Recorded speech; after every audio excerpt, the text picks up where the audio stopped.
Well, first I have to say I'm a little bit nervous, but I know that you're all just like me, so it's going to be okay. My name is Lillie H S Portland. I'm an alcoholic.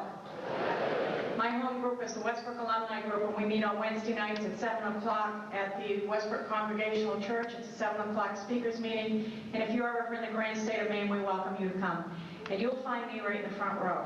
And I heard Keith say that a long time ago, and it worked good for him, and somebody a little while ago said, well, you people always sit in the front row, and I said, well, that's what Keith told me to sit, so. Wow, 50th State Convention. I gotta tell you, you guys, this is great. And I know how hard it is to put on one of these conventions because I work on the committee in my own home state for 9 years, helping to get the convention ready there. So my hats are off to all of you, and thank you all very much.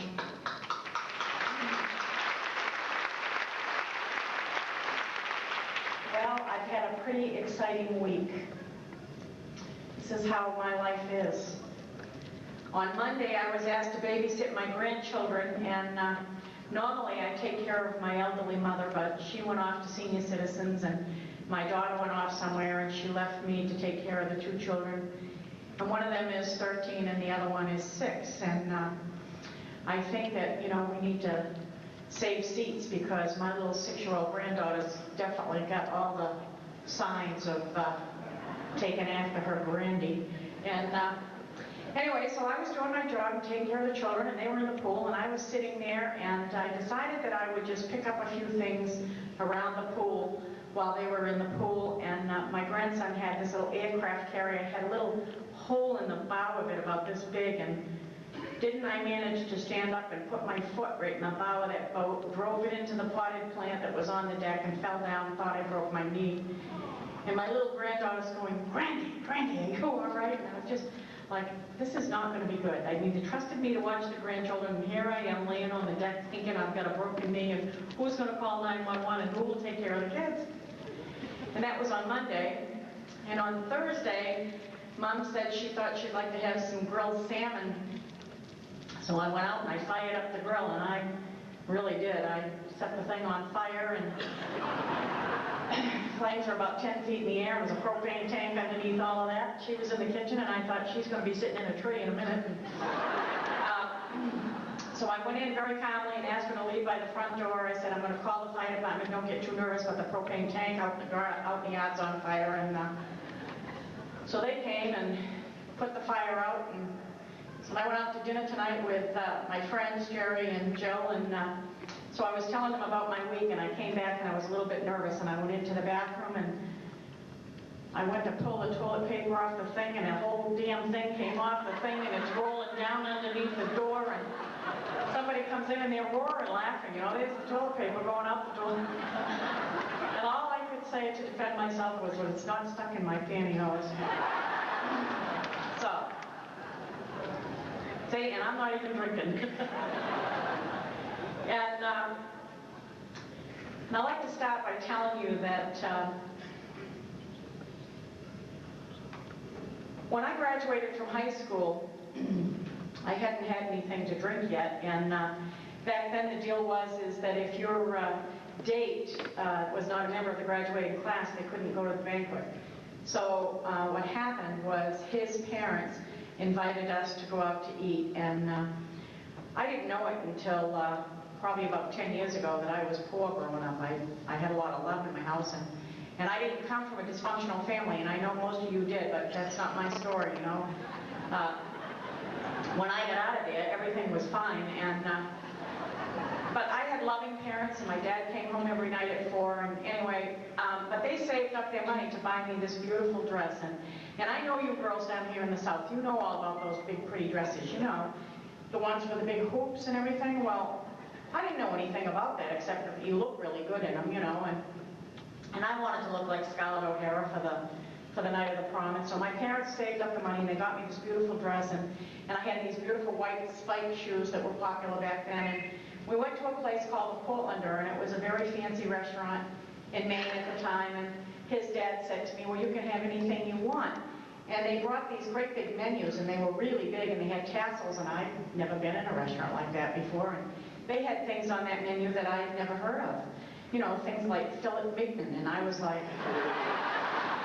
so that's what I ordered. I ordered the Philip Mignon, and the waitress said, how would you like it? And I said, cooked. And so they brought the meal, and it didn't look very appealing to me. I thought, geez, it's a lot of money for that little hunk of meat. But as I went to cut it, it slid off the plate, and it went on the floor. And so I kicked it under the table because I didn't want his parents to think that I didn't have any couth. And when his dad looked up, I said I was really hungry, you know. So then I ate the baked potato. We had the meal, and we got ready to leave. And as luck would have it, I had skewered that steak on the heel of my shoe. And 6 months later, I had my first drink of alcohol. And it was the occasion was my wedding reception, and I didn't know very much about drinking. I mean, back then Lucy and Desi were talking about going to cocktail parties on TV, but it wasn't happening in my house. Nobody in my house was getting drunk. I mean, my dad would bring home a quart of beer on occasion and share it with 4 other people, you know. And I might taste a little of the foam on the top, but, you know, it just wasn't happening. Nobody was fighting in that house, and I don't remember ever in my entire life my mom and dad ever fighting. I just don't remember that, you know. And anyway, but what happened is we walked up to the bar, and it's funny because the place where I had my first drink later became the Sahara Club of Alcoholics Anonymous. And but he said to me, what are you going to have? And I said, I don't know, Dad, what are you going to have? And he said, I'm going to have a whiskey and ginger. And I said, well, I'll have one too. And then he said the words that were going to start me on my career of drinking. He said, here's to you, kid. And the only thing I knew about drinking is what I'd seen on TV, and when somebody toasted you, you downed it, you know. And the next thing I remember, I was taking my wedding gown off on the front lawn of the place, and that's the way it was going to be when I drank, you know. I always lost my clothes. I don't know. Or I would get in a fight, and I would get in a fight with men. I don't know what was up with that, you know. But you know, like, I was a cheap drunk in the beginning, you know. It didn't take much to get me drunk. I wasn't used to drinking, and I went into practice. You know, I figured out that I was a lightweight, and I didn't want to be a lightweight, and the people that I was drinking with, they drank pretty good, you know, and they said things to me like they were going to go out and they were going to do some serious drinking on Friday night. I wanted to be with them. I wanted to be doing the serious drinking, you know, and they said things like, you know, you should coat your stomach, Lily, before you go out. And so I drank a half a cup of vegetable oil thinking that, you know, I coated my stomach that I would fill a hole more. And if you have not done that, don't do that. That's not a good idea. It's not a good idea. The man that I married was an alcoholic, and I didn't know that. I didn't know that until after we were married, you know. And we immediately started having children, and our second child died of SIDS, and they couldn't find my husband at his work. Where they found him was in a bar room, and I didn't know about alcoholism. You know, I drank, but I didn't drink like he drank. And you know, today I realize that was a signpost. That way back then, you know, like he would try to stop drinking, and we would be going someplace, and I think, well, I don't have a drinking problem, so I can drink. He's the one with the drinking problem. He can't drink, but I can drink. You know, and anyway, that marriage didn't last, and I had 4 kids in 7 years, and the marriage was over, and I realized today that, you know, he suffered from the disease of alcoholism, and that I didn't know how to help him. I had no idea, you know, and while I might not have been full-blown, I was certainly now a problem drinker, and when I left him, I could go drink like I wanted to drink, you know, and I drank more and more and more, and I actually practiced in reverse drinking so I could drink more, and I became the most loving and most neglectful mother all at the same time. You know, I loved my kids with a passion beyond, well, if you're a mom, you know what I'm talking about. You know, I loved them with every fiber of my being, but by now I couldn't control my drinking, you know, and other things were beginning to happen to me. You know, I would drink, and what would happen is I would wake up in places and not know where the heck I was, and certainly not know who I was with, and I became the it's it, and it's not what I wanted to be, you know, and I was scared but I couldn't let you know that I was scared. That was the other thing, you know, that I realized after I got to Alcoholics Anonymous that most of my life I was driven by fear, but I didn't know that that's what it was. You know, and whenever I got scared, I got loud and I got obnoxious. And, you know, when I went to my first few meetings of Alcoholics Anonymous, I would hear people read how it works, and they have a chapter in there to the obnoxious. That's not what it says, but that's what I heard, you know. And back home, my friends said, well, Lillie has a disease of perception, you know, and that's what I always hear, you know, the chapter to the obnoxious, and so I knew they were talking about me, you know. And anyway, I bought this beautiful house after my divorce. I bought a beautiful home, and I had 3 children, and I was trying to figure out how I was going to drink now, you know, and how I needed to be home.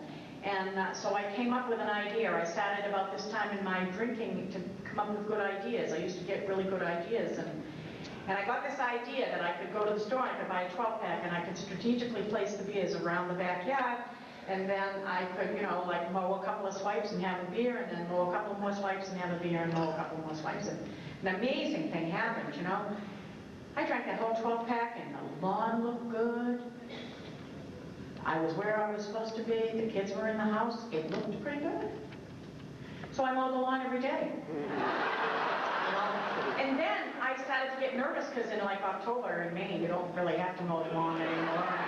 So I was trying to figure out what I was going to do now, so I decided that I would rake the lawn every day. So then I raked the lawn, and then in the winter I shoveled it. And so things looked really good for a while. Things were really looking good, you know. And I was getting crazier by the minute. You know, I was getting crazier by the minute. And if you come to Alcoholics Anonymous, and if you're a drunk like I'm a drunk, you begin to realize you're not happy with you.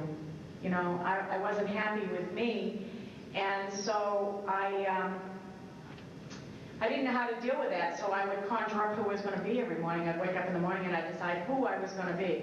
I wasn't going to be me, I was going to be somebody else. And I might decide to be Jimmy Buffett. And if you're going to be Jimmy Buffett, this is how you do the deal. You've got to dress up like Jimmy Buffett, you've got to listen to Jimmy Buffett music, and I got an idea. Say, I had this job. I worked for the school department, and I had this idea that I could, in the summertime, I would get these jobs. And so I had this job one year babysitting somebody's dogs that lived on the lake, and she had all these wonderful toys. And I said to her, I think I'm going to go out, and if it's all right with you, I'd like to use your boat, and I'm going to go out and I'm going to sell coffee and sandwiches to the fishermen out on the lake. And she said, oh, sure, not a problem, you know. My only job was to let these dogs out, you know, make sure they were all right and put them back. And so I woke up in the morning and I decided I was going to be Jimmy Buffett, and I dressed all up like Jimmy Buffett, and I got the music loaded down in the boat, you know, cheeseburger in paradise and the pencil thin mustache. I love that. I could stand in the boat, dance pencil thin mustache. Well, if you're going to have all that, you got to take a picture of margaritas, because what fun is it to be Jimmy Buffett without the margaritas, you know? So it's 7:30 in the morning, and I got the boat loaded, I got the sandwiches in there, the coffee, and I got the picture of margaritas in there. I'm dressed like Jimmy Buffett. I'm sitting up on the back of the seat, because if you're cool, that's how you drive the boat, you know? And you steer with your foot, you know? And you got to have one hand to hold the drink, and another one to wave and say, hey, would you like to buy a sandwich? And it's 7:30 in the morning, and I'm cruising around the lake, and I'm drunk. And I, honest to God, this is the honest to God's truth, the woman that is my sponsor today had a home on that lake. See, and as I'm cruising around that lake at 7:30 in the morning, I'm looking up at all those homes on the lake, and I'm thinking, don't they just want to be just like me? You know? And I believe that. I mean, I believe they wanted to be just like me. Well, I never sold any sandwiches because I was too drunk. And what happened was, I had that sense of things were going to happen now. Things are going to happen because I'm, you know, wiggling and wobbling, and I'm in the boat. And, well, you ought to get down. You ought to get down low in the boat, you know. So I did. I laid right down in the boat. And I forgot to pull the throttle back, and if you forget to do that, you know, eventually the boat's going around and around in circles, and the Boy Scouts came to rescue me. They were like, hey, you in the yellow boat, are you okay? And I mean, like, I'm lifting my head up like, what's the problem? You know, I didn't get it. I just didn't get it, you know, and then I quit a perfectly good job. You know, I had a really good job with the federal government. I quit that job to become a bartender, and see, if you're a drunk like I'm a drunk, this is the deal. You know, you've got to get closer to the booze, and And I certainly couldn't afford by this time to pay for all the booze that I needed to drink, so I quit that wonderful job that I had to become a bartender. And I would drink the before shift drink and the middle of the shift drink and the after shift drink, and things started to happen. You know, that place that I worked in, I don't know if they have it down here, but in Maine they have this thing every year. It's called the Ugly Bartender Contest, and it's to raise money for multiple sclerosis. And I worked in a dive. I mean a dive. Because they don't care in a dive what you're doing, you know. And we came in second in the state of Maine. I had a gimmick every day. Every day I had a gimmick, you know, like to tell a lie, you know. That's my wife told her I'm not here, that cost $10. And, you know, if I just left, that was 12. And, you know, so I made a lot of money. And, but I was nuts by now. I was absolutely nuts, you know. I was absolutely nuts. And what happened was I got a phone call one day, and I always had the happy hour crowd. And I got a phone call one day around 2 o'clock, and they suspected that my youngest son was selling marijuana at school. And so I decided that I would have to go up to the school and figure out what this kid was up to. You know, and he wasn't very big. You know, he's rather small for his age. And so I did what any good bartender would do. I put the customers on the honor system. I said, listen, make your own drinks, pay for your own drinks, make your own change, don't forget to put a tip in the jar, I'll be back tomorrow to get my tips. And I started eating eucalyptus cough drops, and I went up to the school to see what was going on with my son. And he was sitting there, and he was so little that his feet didn't even touch the floor, and his feet were swinging back and forth. He's like, I don't give a care. And I'm thinking, you really hit you all, I'm going to kill you. And then I called the police because I decided that I should have the marijuana analyzed because, you know, I wanted to know what it was he was selling. And it ended up that he was selling oregano, and so I got an idea. My idea was to show this kid how to beat the school board at their own deal, right? Because they were going to expel him from school. So I dragged this kid off to school, and I had to have a couple of drinks to fortify myself, and I went before the school board, Upper Valley PTA. And I said to this kid, don't you say nothing, I'll take care of everything, and I'll show you how to beat them at their own game, you know? And one of the guys on the school board said, well, my son wouldn't do that because he's a Boy Scout. And I said, well, you don't know what you're talking about because my son's in the same troop. And, you know, and they said, well, they were going to have the principal of the school coach my son. They'd let him come back to school if I let the principal coach him. And I said, well, I don't think I'll let the principal coach him. He doesn't know the difference between oregano and marijuana. What would he know about coaching anybody with a drug addiction?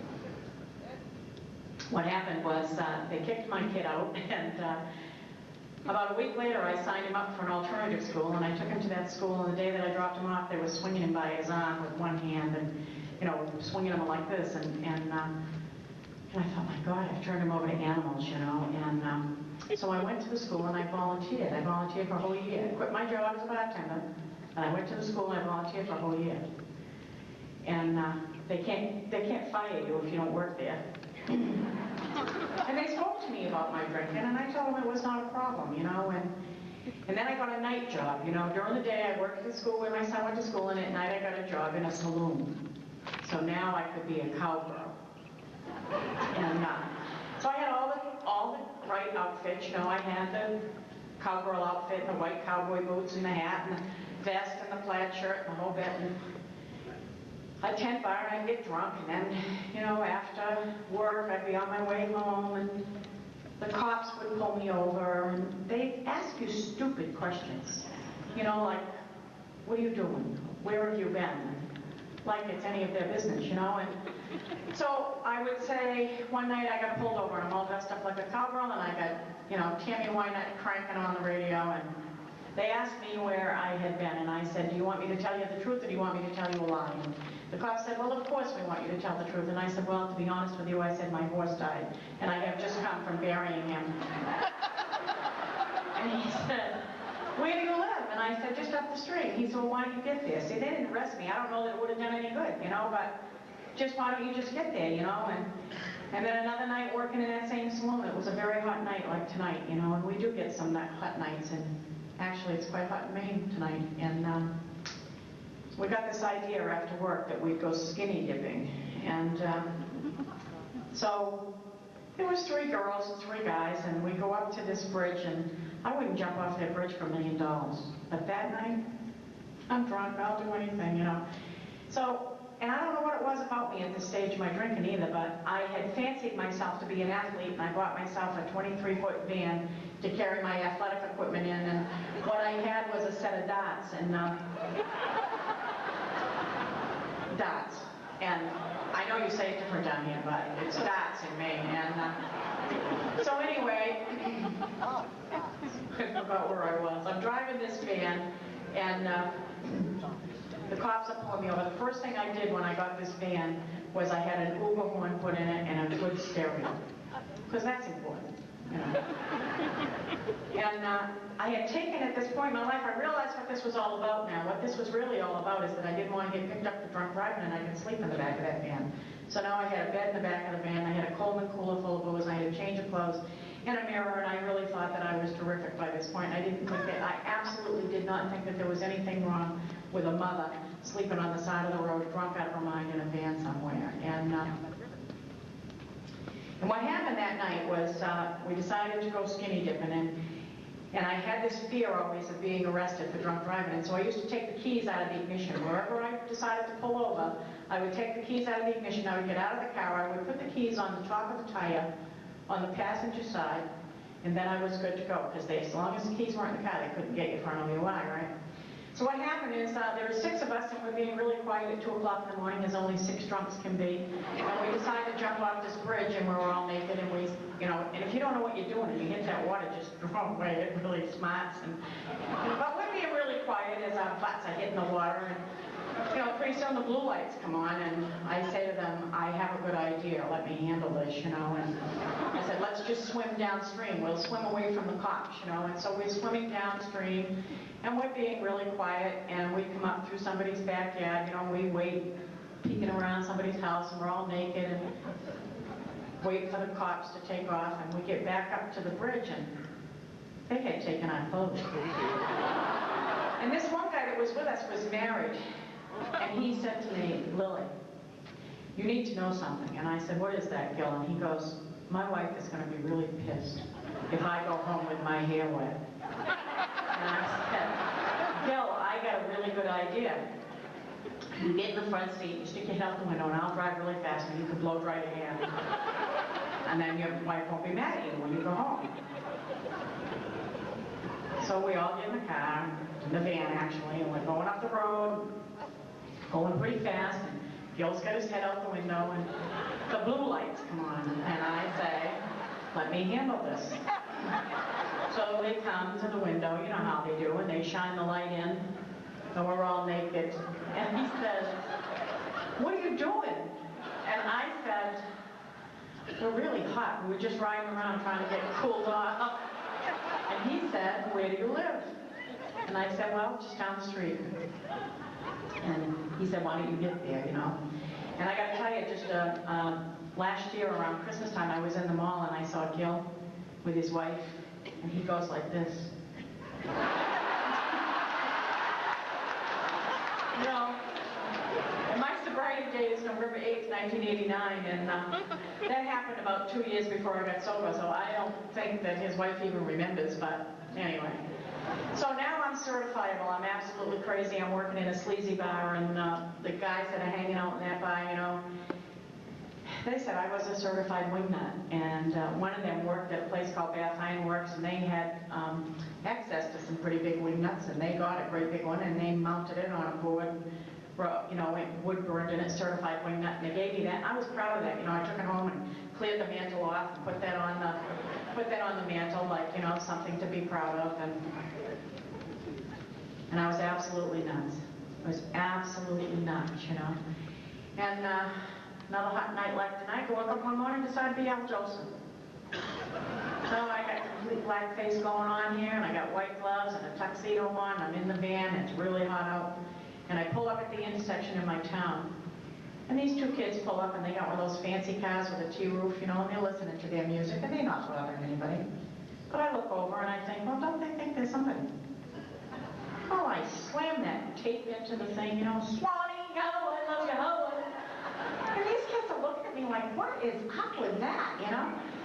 It's the middle of July, and I'm dressed like Al Jolson, you know, caused an accident in the intersection. I kept right on going, no, you know, because I was a causation. I'd done that a couple of times.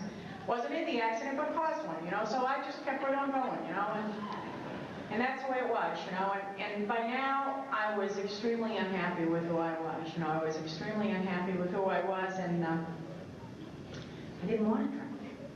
But the problem was is that I had long ago lost control of my drinking, you know. I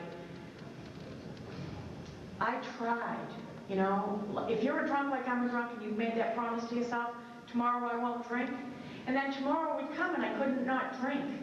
You know, and so I never told anybody, I never said out loud, you know, I'm going to quit drinking, because I knew that I couldn't do it. I had tried on my own, and I knew that I couldn't do it, and so I wasn't going to tell anybody. And I just kept making that promise, you know, tomorrow I won't drink, tomorrow I won't drink, and then tomorrow would come and I'd be drunk again, and I'd be like, oh God, how did this happen again, you know. And by now my kids were, you know, out of 3 children, 2 of my kids were now afflicted with the disease of alcoholism, and I was crazy. I was absolutely nuts. And you know, I'm working for the school, and I'm driving a school bus, you know. And I'm not proud of that, but that's my story, you know. I'm driving a school bus, and I'm still drunk. And when I got here, I prided myself and said to my sponsor, you know, I never drank in the morning. And she said, Lily, you didn't need to. You were still drunk from the night before. And I never realized that until I got sober, you know. I was still drunk the next morning, and I'd get on the bus and I'd drive your kids to school, you know, and on the night before my last drunk, I dyed my hair purple. Seemed like a good idea at the time. And I have no idea what the concoction was that I mixed together, but I have tried since then on my anniversary to dye my hair purple, and I have never been able to quite get it that color, you know, but it was the most outstanding eggplant purple you ever saw. And I walked into the bar and I said to the bartender, I think I'm an alcoholic, but I'm not sure. And you should keep the drinks coming while I make up my mind.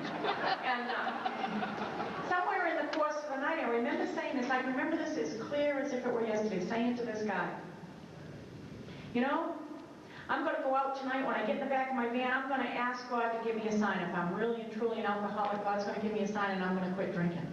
And this is what happened. I went out that night, and I remember, you know, it was one of the nights that I remembered, because a lot of times I didn't remember anything, but I went out that night and I got in the back of that van, and I knelt down by that little bed that I had in the back of that van, and I said, God, please give me 1/10 of the faith that my mother has. And the next morning I woke up, and by now I never knew, you know, I didn't know, did I have the school van, or did I have my van? If I had the school van at the bar, I hope they didn't see it parked there all night, and if I had my van, that meant I had to go get the school van. And that morning I had my own van, and I went and I got the school van, and I went and I picked the kids up, and to drive a long, long ways back then. It was about 25 miles across country roads to get the kids to school, and these are kids with behavior problems. And what happened for me was I was shaking and I was baking, and something bad was happening. I could feel this ungodly pressure in my chest, and I had no idea, but I know what that sense of impending doom that they talk about in the big book, I know what that feels like, because that's what I had. I knew something terrible was happening to me, but I had no idea what it was.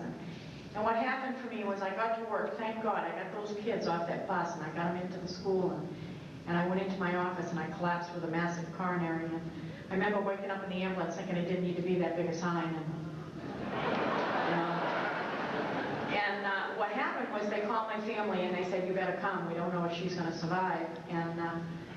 And when I came to in the hospital, this is what I knew. I knew that there was a white sheet under my head, and I had purple hair, and my family was standing there, and my brother was standing there, and I have 4 brothers, and they're not afflicted with this disease, and my mom isn't afflicted with this disease, and they were there, and my youngest brother stood at the foot of that stretcher, and he had beautiful blue eyes, the color of the sky, and he said, Jesus, what happened?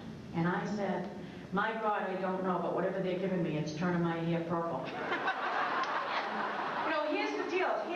See, if you're a drunk like I'm a drunk, you tell lies and you believe them. And if you've ever done that, you're sitting in the right place. I know I'm not supposed to take your inventory, but I'm telling you that if you've ever told a lie and believed it yourself, you are sitting in the right chair and hang on, you know? And this is what happened to me, you know?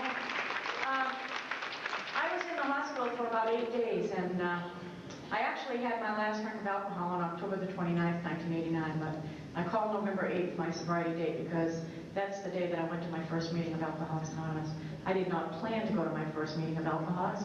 Anonymous, in fact, I wanted nothing to do with you people. I didn't even know what Alcoholics Anonymous was. What I knew about Alcoholics Anonymous was this. They had a commercial on TV back then, and it was like, friends don't let friends drive drunk, and they'd smash those beer mugs together, and the beer would go all over helter-skelter. I would be so furious. Because I said, you know, there's no way they could get that right on the first time. You know, they must have wasted a lot of beer making that commercial. And they were only putting that on there just to aggravate me, you know. As if, you know. I started drinking at a place called the Top of the East, and I ended up drinking my last drink was at the dump on the hump, you know. And the reason for that was because I had to get places where people didn't count how much you drank. They didn't care how much you drank as long as you weren't drinking theirs. They just didn't care, you know.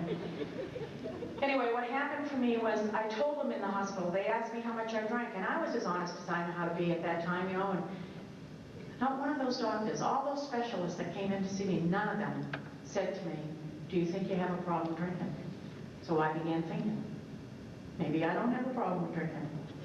Maybe it's just all in my head, you know, it's not that bad, everything's going to be okay, I don't think it's bad, I'm all right. So on November the 8th, I got home from the hospital, and it was kind of cold in Maine, and I didn't let any of my family members take me home. And oh, by the way, that beautiful house that I lived in that had the beautiful yard that was well manicured was now completely destroyed. There were punch holes in every wall. There was not a door in that house that didn't have a hole in it, didn't have a doorknob in it. Nothing could be shut and locked. We'd long since taken care of all of that. There were 13 windows in that house. There was a bullet hole in every window. I don't know if I was shooting out, the neighbors were shooting in. I have no idea what the hell was going on in that house. My kids could have been doing it. I don't know. I really, and honest to God, I do not know. I do not know. I walked in that house that night, and this is what happened. It was a very cold night. There was a note on the door from the bank. They wanted my house. They said, if you don't pay the payments, I owed 6 months of mortgage payments, and if I didn't pay them by December 24th, they were going to foreclose on my house. There were no lights in that house, there was no running water in the house, there was no heat in that house, there were no groceries. There was no telephone. Everything had been shut off. I hadn't paid a bill in 6 months. I didn't know how to pay bills anymore. The only bills I could pay were bar bills. You know, and I was stealing money off the bar to pay for drinks, you know, and I didn't know what I was going to do. My kids were gone. I didn't know what I was going to do. You know, my kids were safe. At least I thought they were. You know, I thought they were with my mom, but, you know, I later found out that's not the truth, that they were out doing their own deal. And, but I went to the bar that night, and I sat in the same seat I always sat in. You know, and there was a mirror behind the bar, and there had always been a mirror behind the bar. But I saw myself that night, and I had that moment of clarity, you know, and it was like that quick.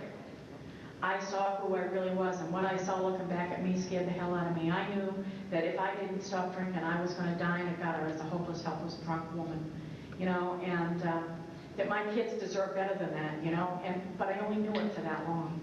And I put that drink down on the bar, and that's why I called that day my sobriety day, because I put that drink back down, I never took it. You know, and I walked out of there, and the next day I went to work. I never heard that I should stay home and recover from a heart attack. I went to work, and there was a woman at my work that had a lot of courage. And what she wrote, she said, when I got there, she said, Lillie, I've written you a letter, and I want you to go home and read it. And I took the letter home, and in the letter she said that they loved me very much, the kids loved me, and the staff loved me, and it was breaking their heart to see what was happening to me, and she suspected that I had a problem with drinking.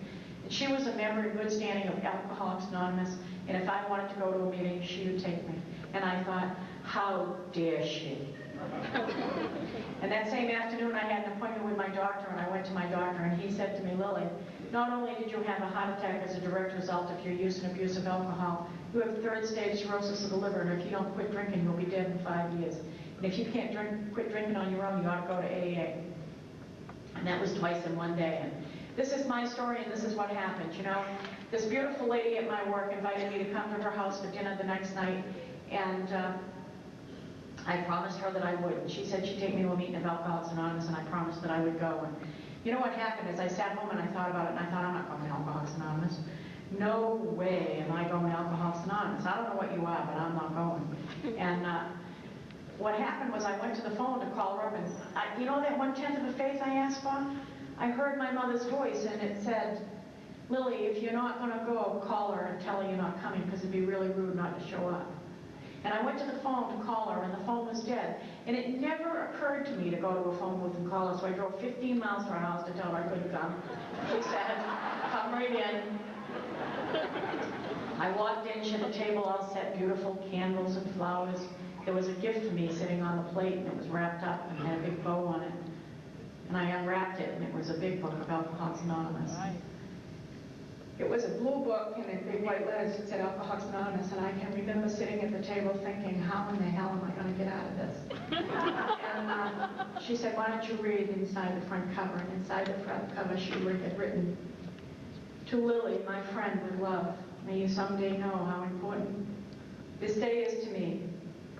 Fasten your seatbelt and welcome to the greatest adventure of your life, one day at a time. And that's exactly what it's been for me.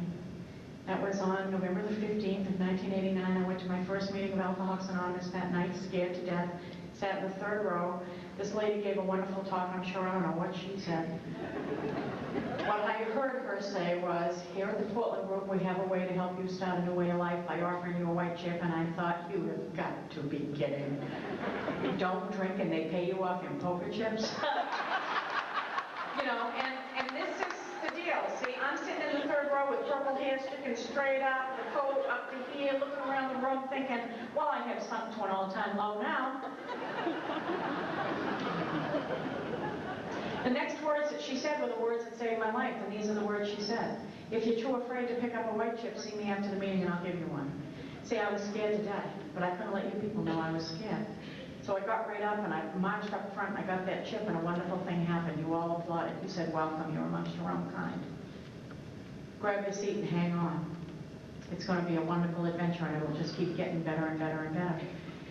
And so I got the big book. I went home that night and read it from cover to cover. I got on my knees and I said, oh God, I am not worthy. And I heard God's voice speak to me and he said, oh, my dear, you are. And that began my journey, you know. And then I heard about tapes, and I got to tell you guys, I don't know if I can get through this, but I got to tell you that when I first got sober, I heard about tapes, and so I got these tapes, and I got a tape of Liz B. and Keith L.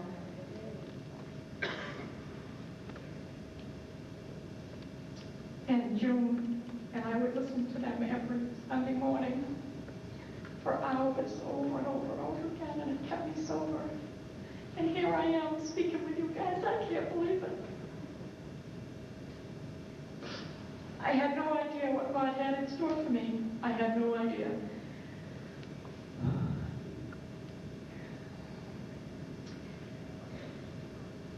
In March of 2002, I was asked to speak at a convention in Cape May, New Jersey, and I called my middle son, and he is not an alcoholic, was not an alcoholic, didn't suffer from this disease.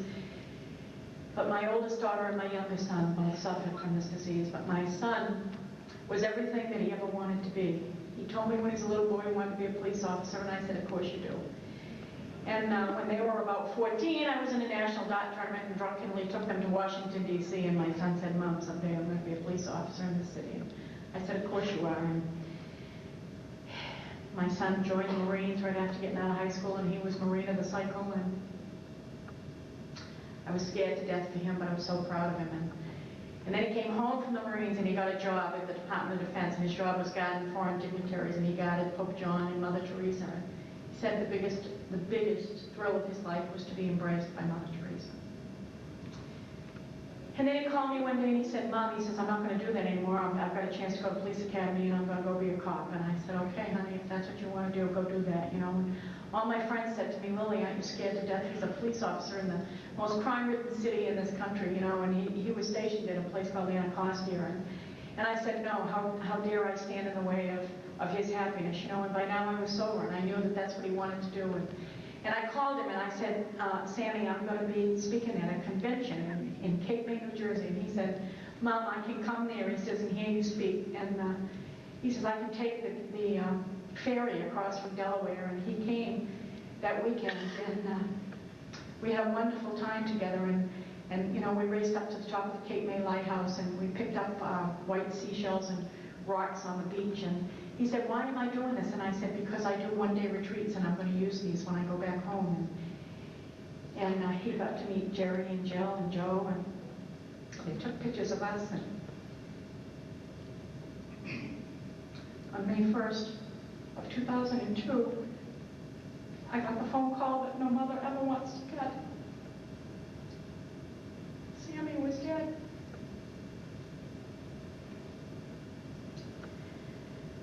My youngest son had just gotten sober. Well, he'd been sober about a year and a half through prison. And I want to tell you that it is my humble opinion that there is nothing on the face of this earth that is more painful than watching somebody you love dying from the disease of alcoholism. And I know what I'm talking about because I buried a son. My youngest son went to prison because of his addictions, and it damn near killed me.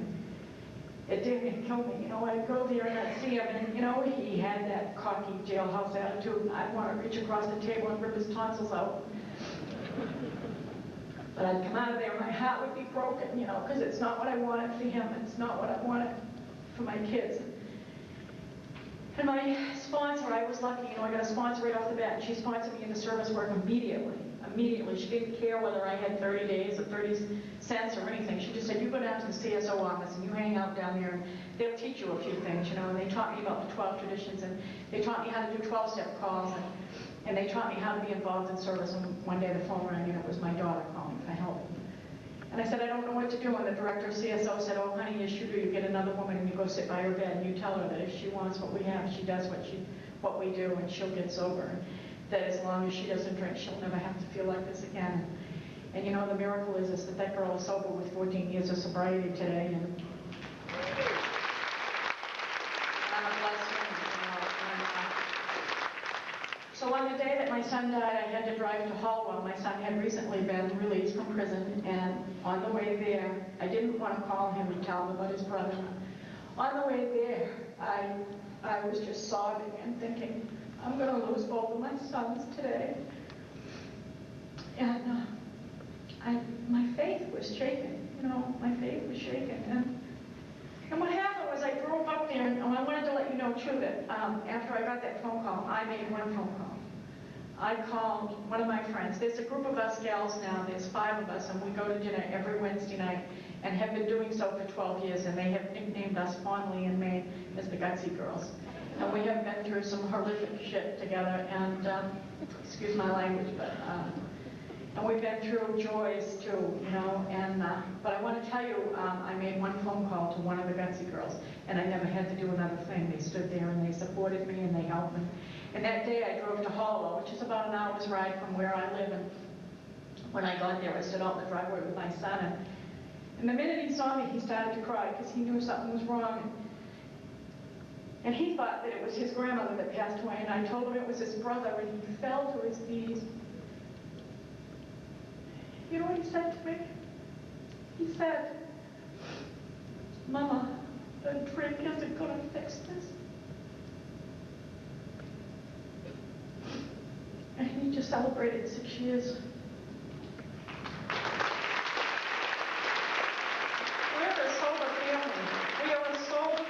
And I can't even tell you what that's like. I can't even begin to tell you what that's like, you know.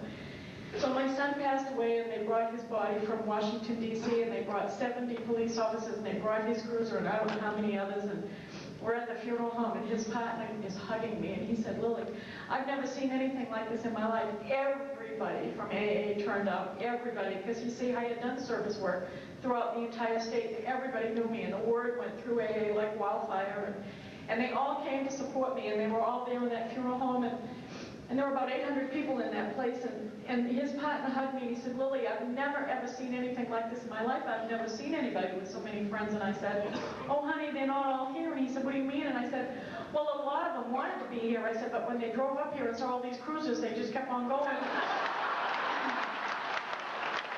You know, and my son had a hero's funeral, and I had been somewhere once, and I heard this woman talk at the podium about losing her son, and I said, how do people ever have the strength to do that, you know?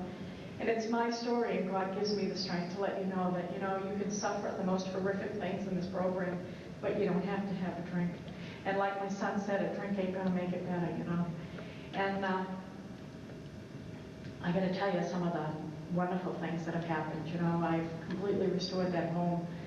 that I destroyed in Wyndham. It's completely restored. It's a beautiful home, and my brother lives in it today, because about 6 years ago, a call came that my mother couldn't live alone anymore. I went down to talk with her, and she said that, I said, Mom, what is it that you need? She said, I need to go out of here feet first. Your father bought this house for me, and I can't stay here alone, but I don't want to lose this place. And so I decided to move in and take care of my mother, and you know, that's an honor and a privilege that I'm able to do that today. That, you know, my mother just turned 88 last week, and I'm able to take care of her and be there for her and to help her so that she can stay in that home. And I've completely restored that home and made it handicap accessible. And I have a beautiful pool in the backyard, and I don't know if you'll get a pool if you get sober. I just know that if you get that stuff, you got to work for it and you got to pay for it, you know. And I've cleaned up the wreckage of my past, you know, and I've made my financial amends, you know. If you're one of those people out there that, you know, think that you can just claim bankruptcy and that's the end of it, you learn a different story when you get to Alcoholics Anonymous. We pay all of our amends, you know, and I've done that. And today I have good credit, and the bank lets me have money, and I'm amazed by that. And so, what a wonderful life I have today. It's a privilege to be here with you. It's an incredible honor. How the hell does a drunk fall off in a bar stool in Wyndham, Maine, and end up down here to help you people celebrate your 50th state convention? I don't understand that. I don't get it. I just don't get it, you know. And last year, my son, who put me through the paces, see, what happened was I also had to go to the Fellowship of Al-Anon because my sponsor said, you need to go figure out how to stop going there and enabling that kid.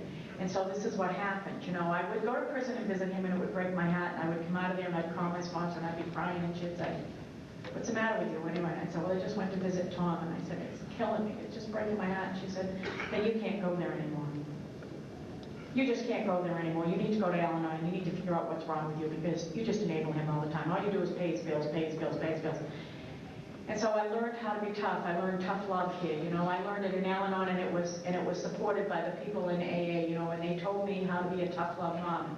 And I said no to him, and he called me one day and he said he was going to kill himself. And I said, the voice of God said, I am so sorry you have to do this to yourself.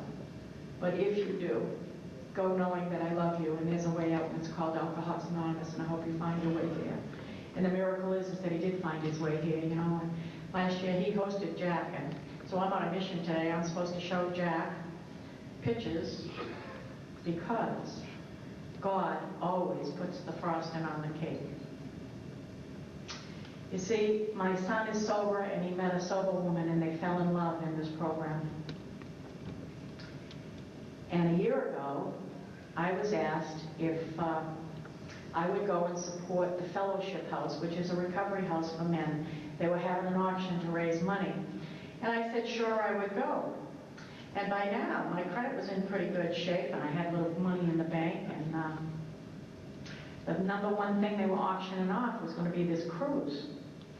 And I had no intention when I went there of buying a cruise, but lo and behold, God saw fit for it to be another way. They held that ship up, nobody bid on it, so they put it away. And a little while later, they held it up, nobody bid on it, so they put it away.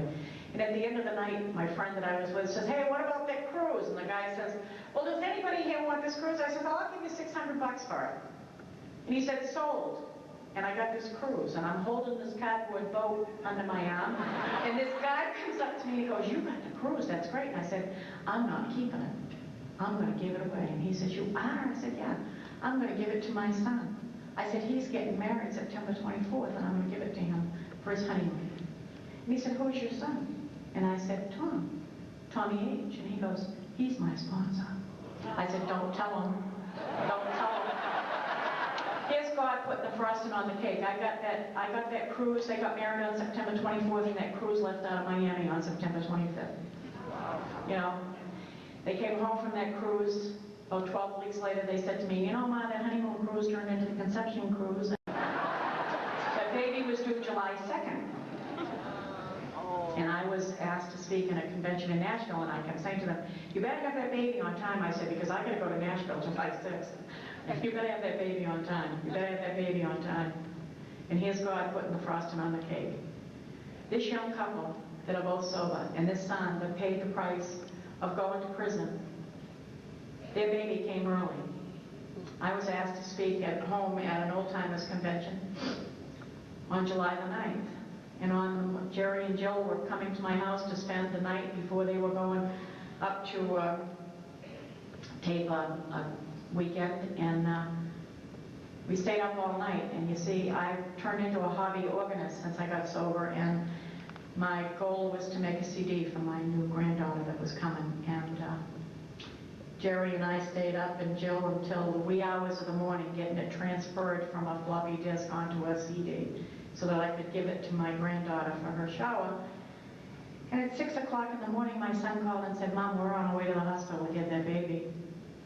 And I said, "Well, I hope you don't have it until tomorrow." He says, "Well, Shireen's kind of hoping we'll have it today." And anyway, the frosting on the cake is that that baby was born on the anniversary of Alcoholics Anonymous, June the 10th. And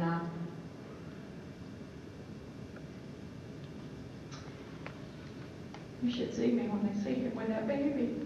He is a wonderful daddy.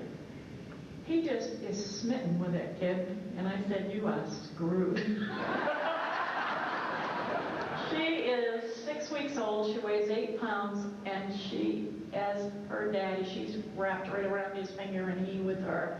It's the most wonderful thing, you know, and the smile on his face. And, you know, that's sobriety, And, you know, my daughter is sober, and we have a wonderful life. We really have a wonderful life. A couple of years ago, I bought the house across the street. It was a fixer-upper. So they say, "Made a fixer-upper," and it was really in pretty bad shape. But because I work for the school department, I have summers off, and I completely restored that house. And when I got it finished, my son-in-law said, "It's beautiful. We'd like to live here." And so I rented it to them for a year. And last year, they bought that house, and so now my grandbabies live right across the street. It's a wonderful deal, you know, and I got to tell you, I have a grandson that's 13. He's the most kind, compassionate, loving child you'd ever want to see. He's handsome. He's wonderful, you know, and on my 8th anniversary, I used to take him to meetings with me all the time, and on my 8th anniversary, the guys in the group gave me a purple medallion. And I brought it home, and I said, "Hey, Derek, look what Grandy got." I said, "This beautiful purple medallion." He goes, "Oh, it's beautiful, Grandy." I said, "Well, I have this other one. I thought I would give it to you. And would you like to have it?" And he goes, "Well, what's it for?" And I said, "It's because I don't drink." And he goes, "No, thanks. I like to drink. As a matter of fact, I'm thirsty right now." And, but, you know, he doesn't appear to have any of the signs of alcoholism. He's kind and loving and compassionate, you know. And then I got this little granddaughter, and she's 6. And she's everything that you ever wanted in a granddaughter. Curly hair, big brown eyes, little tiny butt this big. And then she opens her mouth. "Oh, sweetie babe," she goes, "I hate dolls." And they just came back from Disneyland, you know, and, well, what do you think she brought back? All little girls, you know, they bring little dollies, and she doesn't have any little dollies. She gave them all away. She came back with a shark in formaldehyde. I said, "What was your favorite thing?" And she said, "Going to the alligator farm." She said, "I wrestled with the alligators. And my name's Sadie Mae. And I think we need to save her a seat." I mean, she is just a spitfire. She is spit right out of my face. I'm telling you, I love her to death, but she is a wild, crazy woman, just like her granddad. You know, there's a miracle right there. You know, they call me Grand, and what an honor and a privilege. You know, those kids have never seen me drink. They've never seen me drunk. You know, I can be the kind of a grandmother that I wanted to be a mother. You know, I wanted to be a loving, compassionate, wonderful mother. And there were times when I failed miserably at that job. But I can tell you that my amends are this. You know, that I have apologized to my children for all the wrongs that I did. And then I sit and listen while they told me what it felt like to be on the receiving end of my drinking. But I can tell you this, that this is how my amends go. I don't do that anymore. I am not that woman anymore. I am a woman of dignity and grace. I take good care of my kids. I love them with every fiber of my being, and I do whatever is possible to help them. I don't enable them, but I do help them. I'm their loving mother. And the best thing I am today is grandma. That is the absolute best thing that I am. I'm grandma to those beautiful children, you know. And I'm going to share with you one last thing. You know, there was a couple of people that were very special in my life, and both of them passed away, and one of them just passed away. And when I came to I kept coming to Alcoholics Anonymous, you know, the first 30 days I thought, this is awful. You people are so serious. It's cunning, it's bad, it's powerful, it's terminal, it'll kill you, it's this, it's that. I was like, oh my God, lighten up. You know, and I'm thinking, I can't stay here, I just can't stay here. So at 30 days I decided that I would get the blood chip. That's what I called it, the blood chip. I'm going to get the blood chip, right? And so I go to this meeting, and it was a pretty big meeting, and I'm thinking, I'm just going to get this chip and I'm going to go drink. And what happened? This woman came in, she stood at the podium, she had a Christmas tree on her head. It was all lit up, you know. Oh, hi everybody, my name's Ricky, and if I don't drink between now and May 1st, I'll be sober for 15 years. And I sit in the front row and I went, yes, you are nuts. In front of the whole room, I jumped up and grabbed her shirt and said, please help me. You are crazy. And you know, she just passed away and they gave me the Christmas tree. And then I come here and all you people wearing these funny hats. And she was known as the crazy hat lady. And her partner, his name was Don, and Don always wore 2 different color socks whenever you saw Don. And he was a big, tall man with a big shock of white hair and big, toothy grin, and he had a belt buckle that was like this big, and it said, bullshit. And he grabbed me by the hand that night, and he said, welcome, you're amongst your own kind. Oh, God. You know, so if you're new here, and even if you're not, I will offer you this. Fasten your seatbelt. Welcome to the greatest adventure of your life, one day at a time. That's what it's been for me. Thank you very much.